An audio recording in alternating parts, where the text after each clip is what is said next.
আসসালামু আলাইকুম। ছাদ বাগানের নতুন একটি ভিডিওতে সবাইকে স্বাগতম। আমি আজকে আমার ছাদ বাগান থেকে কিছু পুঁইশাক হারভেস্ট করব, তো সেটাই আপনাদের সাথে শেয়ার করব। এখানে আমার লাগানো কিছু পর্তুলিকা এবং মসরোজ। ফুলগুলো যখন ফুটে থাকে দেখতে অনেক বেশি সুন্দর লাগে।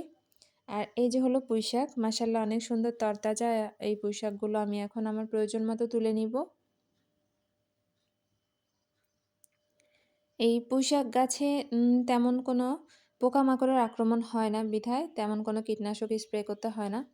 আর আমি আমার গাছে তেমন কোনো রাসায়নিক সার ব্যবহার করি না।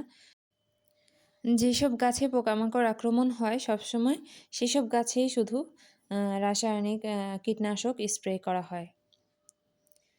তো আমার এই পুদিনা পাতাগুলো মাশাআল্লাহ অনেক সুন্দর। আর এর স্মেলটা আরও বেশি অসাধারণ। তো সবাই ভালো থাকবেন। আবার কোনো নতুন ভিডিও নিয়ে হাজির হব। আসসালামু আলাইকুম।